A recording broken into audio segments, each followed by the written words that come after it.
In the Arctic Circle, the Inuit not only hunt reindeer but also gray wolves. A few days ago, Agnes killed a reindeer.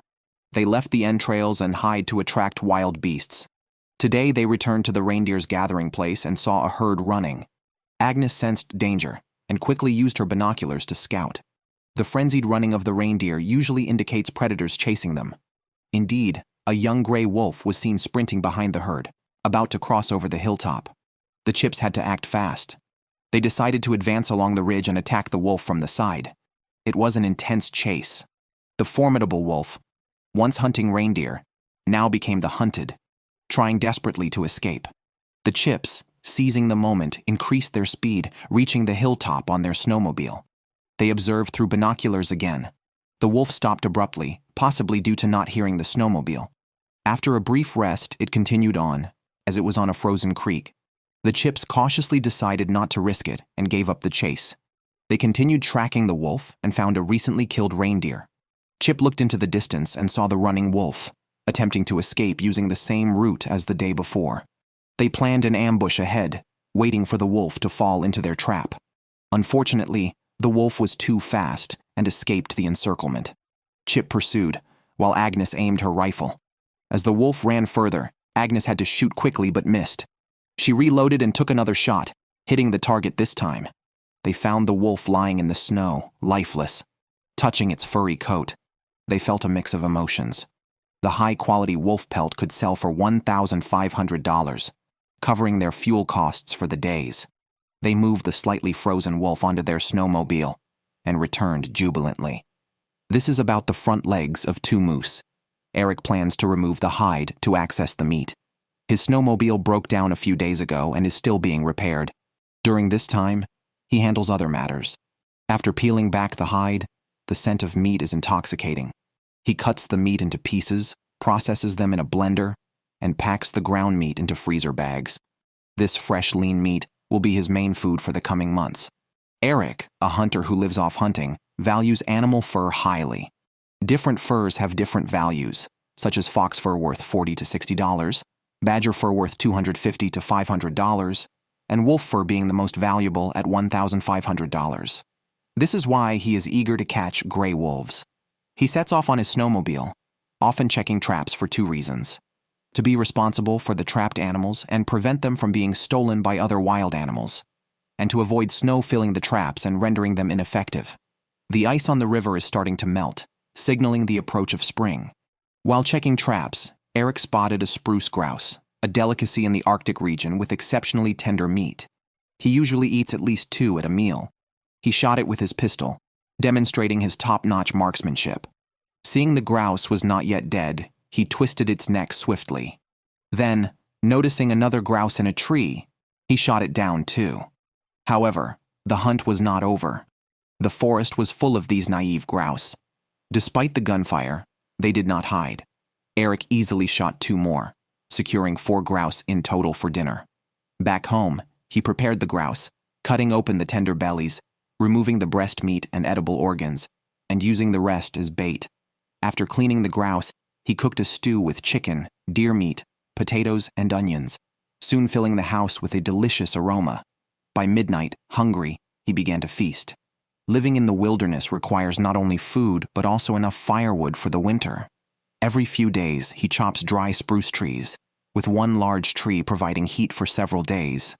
Initially, his shed was full of firewood, but after just over 2 months, supplies were dwindling.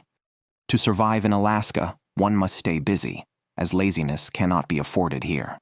At the Kavik River camp, Sue heard a low growl outside her hut and rushed out with her rifle, but the beast was already gone. Unsure if it was a wolf, she was gripped by fear of the unknown, making it hard to sleep that night. The next day, Sue noticed an eerie silence. Usually, foxes would immediately appear and follow her, but not today. She knew foxes hide for only 2 reasons: an incoming blizzard or a more dangerous predator nearby. Sue liked the foxes and had befriended some. Their presence also served as an alert to potential dangers. Using binoculars, Sue spotted a wolverine in the distance, a bad sign, as despite their small size, wolverines are famously tough and can even fight bears.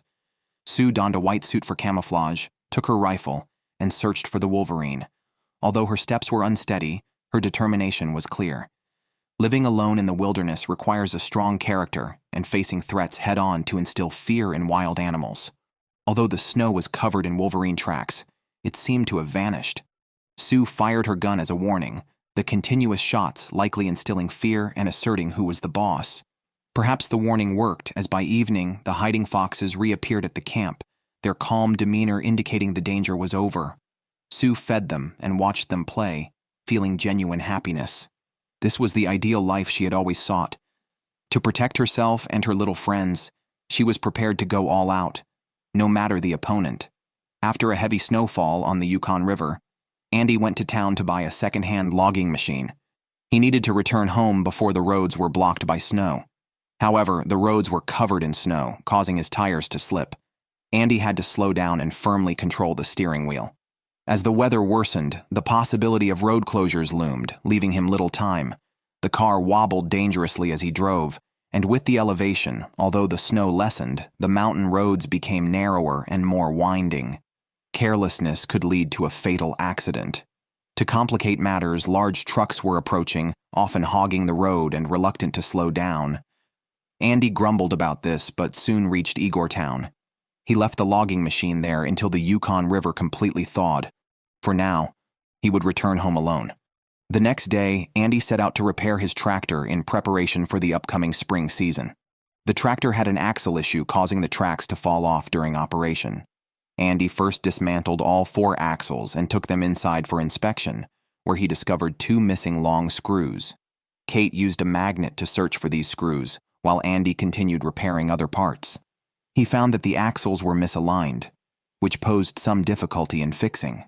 However, having lived in the countryside for 30 years, Andy had become an excellent mechanic who could solve various problems on his own. Kate was unable to find the screws outside and relayed the bad news to Andy. Andy decided to make his own nuts and bolts. After some time, all parts were ready and just needed to be reattached to the tractor. This was a tedious but enjoyable task for Andy. After busily installing the parts, it was time to test the results. He started the tractor and drove around the yard to ensure everything was working properly. Then, he took it outside for further testing. Everything seemed normal, which is typical of Andy's everyday rural life, filled with fulfilling activities. With the winter hunting season nearly over and the spring bear hunting season yet to start, Eric planned to go ice fishing on the lake to improve his diet. The best tool for breaking the ice was a chainsaw, which could cut a gap in minutes. He then used an axe to chisel through. Despite being at the end of winter, the ice on the lake was still very thick, around 1 to 1.5 meters, making it quite challenging to break through. The ice was not only thick, but also very heavy. Eric had dug about 1 meter deep without breaking through and switched to the chainsaw again, feeling he was close to the end. As he anticipated the taste of grilled fish and sped up his chiseling, he looked up and spotted a muskrat on the distant ice. Eric was almost drooling, as muskrat is considered a delicacy, and its fur could also be sold for $5 to $15. Eric slowly approached with his pistol, trying to get closer to preserve the fur's integrity, but he startled the muskrat, and it disappeared into its hole in a blink. Frustrated at the missed opportunity, Eric continued to dig the ice hole, keeping an eye out for the muskrat. He was ready to shoot if it reappeared. Suddenly, mud flew out of the ice hole, splashing him. He cursed, realizing he had finally broken through, but the water was extremely murky with mud, making fishing impossible.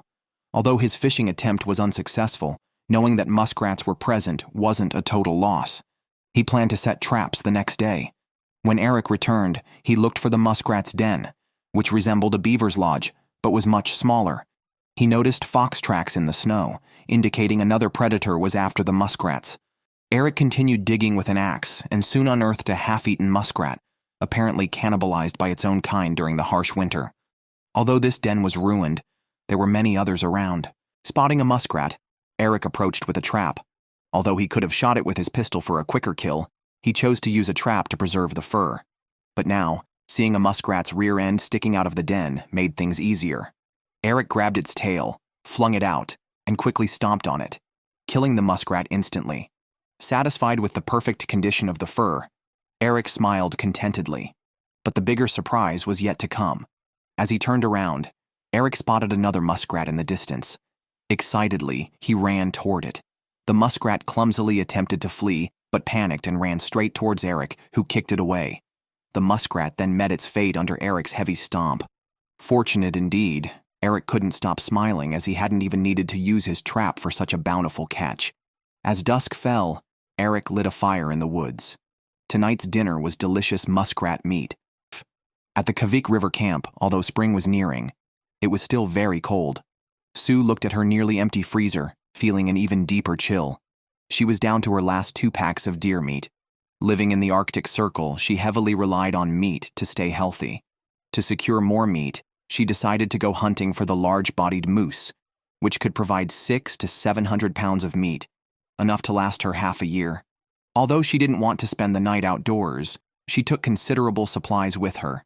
Being in a remote location, she couldn't count on finding help if an accident occurred, so she had to rely on herself. The most important item in her supplies was her rifle, capable of firing 6 rounds in 30 seconds and with a decent range, making it the best weapon for hunting moose. Prepared, Sue set off on her snowmobile. On the vast, frozen ground, the snowmobile seemed tiny, its rumbling sound the only proof of its presence. Sue needed to travel 70 to 80 kilometers to reach Moose Valley, where generations of moose had lived. 3 hours later, she began to see some willow trees, the moose's food source. Sue stopped to observe. In front of her was a cave that looked like a bear den. With the onset of spring, hibernating bears were likely to emerge. After a moment's observation, Sue decided to move on. Soon she arrived at a small clump of willow trees. The snow was covered with animal tracks, indicating that predators knew they could find herbivores near the willows. Unfortunately, there was still no sign of moose. With daylight waning and unwilling to spend the night outdoors, Sue decided to head home. The next day, Sue woke up early, said goodbye to the foxes at home, and hit the road again. The weather was even colder than the day before. This time she increased her speed, heading straight for the willow trees she had visited yesterday. Finally, her luck turned. She found moose tracks in the snow, likely from a male moose that had passed by either last night or early this morning. Sue continued to investigate and found chewed willow branches, confirming that this area was a dining spot for moose. They could come to feed at any time. However, waiting in ambush wasn't Sue's style. She preferred to take the initiative. Following the direction the moose had gone, she quickly pursued it. After traveling several kilometers deeper into the valley, Sue found fresh tracks, confirming the moose was nearby. She pulled out her binoculars to scan the area, but the dense willows made it difficult to spot the moose if it was hiding among them. Persistence paid off, though, as after patrolling around, Sue finally spotted the moose. However, the bad news was that it was on the move. Sue hurried back to her snowmobile, started it up, and took off immediately. Now was a race against time. Opportunities like this were fleeting. Thinking of the delicious moose meat, Sue felt a craving surge through her and sped up, reaching her planned position. Although she could see the moose with the naked eye, they were about 1,600 meters apart, well beyond her rifle's range. To continue tracking, Sue would have to descend the mountain and then climb the opposite peak. The steep mountain posed a dilemma: to give up the hunt or to take a risk. Watching the moose moving away, Sue was reluctant to let it go, but reason overcame desire. Additionally, with the sun setting and over 3 hours needed to return, Sue had no choice but to abandon the hunt. This is the reality of wilderness living. Hunting doesn't always end successfully. Only hunters who patiently seek opportunities can survive in such harsh conditions. The journey back was not smooth. Ahead, the frozen river had overflowed. Sue stepped on it to test and felt the ice was still solid enough to cross. She decided to give it her all and go for it. The overflowing water made the ice extremely slippery, causing her snowmobile to start to wobble. Sue had to slow down and try her best to control the steering. It was a moment fraught with danger, and she dared not be careless. Fortunately, luck was on her side, and she safely reached the other bank. When she took off her helmet, she was sweating profusely. She decided to rest there for a moment to let her heartbeat stabilize before continuing home. Due to the thawing river, it was no longer possible to cross back to Moose Valley, thus ending her hunting plans. Spring was approaching, and the snow on the high mountains was gradually melting, flowing into the Yukon River and causing strong currents. This led to the river ice starting to move, increasing the risk of flooding. In 2009, a major flood had occurred, almost costing Andy everything as it severely damaged the entire village. This year's forecast was also not optimistic. Andy needed to take two precautions. One was to drag his fish rack to higher ground to prevent it from being washed away by the flood, and the other was to enter the forest to cut down several tall dead trees to build a large raft to keep many belongings dry in case of a flood. After an afternoon of hard work, the raft was finally built, bringing him some relief. The next day, both were busy again. Kate needed to dig the bulldozer out of the snow, an essential tool for moving the fish rack. The rack held up to 1,600 fish, the main food for Andy's 25 sled dogs. If the fish were washed away, it would be a devastating blow. Therefore, Andy had to plan ahead and move the fish rack to a safe place. First, he moved all the fish from the edges to the center of the rack, then cleared the snow from the ground. Once the preparations were done, Andy came over with the bulldozer, hooked up the rack with a chain, and began to slowly backtrack. This was a risky move. During the move, the rack could easily fall apart. However, with the fish valued at $2,000, it was better to risk moving them than to do nothing. Even if the rack was damaged, it would only mean extra work. Fortunately, the worst did not happen, and the fish rack was successfully moved to the designated safe area, easing Andy's worries. The Chips couple had hunted a gray wolf and obtained a valuable pelt, marking a perfect end to their hunting trip. This is Alaska in the Arctic Circle, where the Inuit people live off fishing and hunting. Two ravens screeched overhead as they flew past the roof, seemingly foretelling that something was about to happen. The couple planned to go ice fishing on the frozen lake, the best time for catching fish from the north. They rode their snowmobile to nearby Cold Deer Lake, a site rich in fish and a traditional fishing spot for generations due to the excellent quality and taste of the fish. Upon reaching the fishing spot, Chip took out the equipment and began drilling through the ice. Soon he made a 10-centimeter diameter hole. Agnes took out the fishing gear and cast the hook into the hole, but she quickly realized something was off. It seemed like there was only mud below. Chip used a long stick to check the water depth and laughed bitterly. The water turned out to be unexpectedly shallow. After laboriously breaking through 1.7 meters of ice, they found the water was only 5 centimeters deep, clearly inadequate for fishing. They had to find another spot. They went to a deeper area and used the same efficient ice drill, which saved time and effort. Moments later, they broke through the ice again, and the gushing lake water indicated that this time their choice was correct. They continued to make another hole, but this time they pushed too hard, and the tool plunged into the water. Fortunately, the water was not deep, preventing any accidents. Now, it was time to fish. Using a small piece of fish meat as bait, they placed the hook in the water and attracted the attention of bigger fish by continuously moving it up and down. Winter fishing tests both skill and patience. Compared to Chip's impatience, his wife was much more composed. As time ticked by, Chip felt sleepy, but Agnes suddenly became alert. She felt a fish touching the hook and quickly intensified her enticing movements. Unable to resist the bait, a fish finally bit. Agnes quickly began reeling it in, and a small whitefish was pulled from the lake. Although it was small, it was the only catch of the day, and they were still very happy. Agnes took out a family heirloom knife to process the fish right there. She removed the innards, keeping only the fillet. Since daylight was fading, they decided to end for the day and continue tomorrow. The next day, they left their ice fishing cabin and headed back to Cold Deer Lake. Along the way, they discovered new ice holes scattered with fish heads, indicating other anglers were also fishing in the lake. Chip declared this spot a feng shui treasure, and they decided to try their luck here. Sure enough, before they even settled in, a fish bit.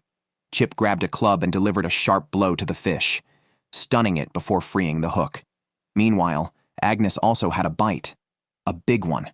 The fish was so heavy that it broke the line, but quick as a flash, she grabbed its gills. Amid her screams, Chip quickly came to help, and together they pulled the large fish out of the water, causing Agnes to tumble backward. But it was worth it, as they had caught a massive fish whose splashing was deafening. Lifting it, the fish was even taller than Agnes's waist. They continued fishing and caught 4 smaller fish. Purchasing these fish in the market would have cost $300 to $400, making today's catch quite significant. They loaded the fish into their vehicle and happily headed home, arriving before dark. The children, dressed in shorts and t-shirts signaling the arrival of spring, excitedly greeted them. Seeing the catch, their excitement soared. Tonight, there would be fish for dinner. They chose the largest fish, which would provide enough meals for several days. Agnes began processing the fish. She scraped off the scales, then slid open its belly. Inside, she found a rich deposit of fish roe, an unexpected treat. Chip loved fish roe. Agnes quickly chopped off the fish head to roast separately, and some of the fish body was sprinkled with cumin and put in the oven to bake. Once she had sorted all the fish meat, the oven was ready. The moment they took out the roasted fish, the delicious aroma filled the house, whetting everyone's appetite. The fish was crispy on the outside and tender inside, extremely enticing. The family enjoyed a happy dinner together, savoring the wild fish that was free from any chemical additives. In a rural area of Igor town, Andy was collecting water from the Yukon River and checking the ice thickness. However, he was disheartened because the ice was 1.5 meters thick, thicker than at any time in previous years. With spring approaching and mountain snow set to melt into the Yukon River, if the ice didn't melt in time, a flood was very likely. His home was only 10 meters above the river level. In 2009, a massive flood occurred, and although Andy managed to save his sled dogs using a boat, the raging waters swept away 5 dogs. They managed to rescue 3, but the other 2 were lost forever. To prevent such a tragedy from happening again, Andy needed to move the dogs as soon as possible. After discussing with his wife, they decided to move the dogs to Igor town. Unfortunately, the melting snow made the road to town muddy and difficult. Andy regretted not leaving a few days earlier. Kate took 6 dogs on a sled, and Andy was responsible for the remaining 18. Despite the icy water obstacles, the large dog team managed to pass through easily. However, Kate was less fortunate. The lead dog, feeling the cold, changed direction on its own, causing the sled to skid to a halt. Kate despised this weather. Seeing his wife's fury, Andy came to help.